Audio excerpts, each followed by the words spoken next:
Đurića za ambasadora Republike Srbije u Švedsku uspostavljena je jedna jako dobra saradnja koju do tada nismo imali sa našim ambasadorom.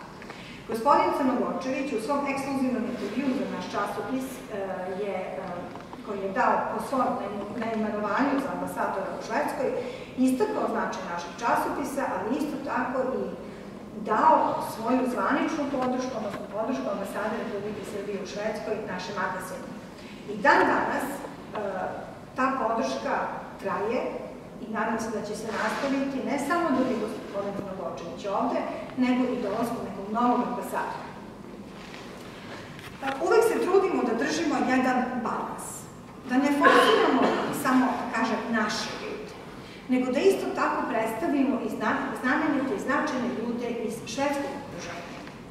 Za to nam je sagovornik bila gospođa Liselott Martinenko-Agurud, koja je vršila dužnosti u švedskoj ambasadi kao savjetnik za politička pitanja.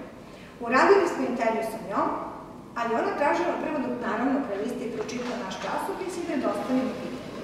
Usledili nam telefonski razgovor posle toga i rekla je da ona pristaje na intervju i da smo mi prvi časopis kome ona želi potpuno u jednom nonšalantnom kontaktu sa nama, bez protokola, da da intervju.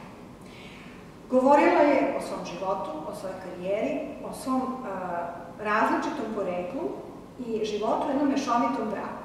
Ta priča koju je ona ispričala na neki način dotiče sve nas, možda ne sad, ali možda kroz našu decu koja će sutra možda za svoje životne partnere izabrati nekoga koja su ovih prostora. Ona je istakla da je naš magazin jedan most. I to je interesantno da svi doživljavaju Zora magazin kao jedan most. Tako smo ga videla ja, kao tvorac ove ideje, tako ga je prepoznala moja koleginica Anka Stefanović, tako ga vide svi. I ona je rekla, ideja da se izgradi jedan most između dve zemlje i dve kulture je divna. Mostovi već postoje, ali je potrebno izgraditi nove, a stare treba održavati. Mi možemo da iskoristimo ovaj magazin za razvoj biznisa, kao i za uspostavljanje kontakata. To jeste jedan od naših ciljeva. Ideja nam je da kada vi prelistate Zore koje su do sada objavljene, da dobijete ideju da možda vaš biznis spojite sa nekim koji je ovde na nekom drugom delu sveta ili na nekom drugom delu planete.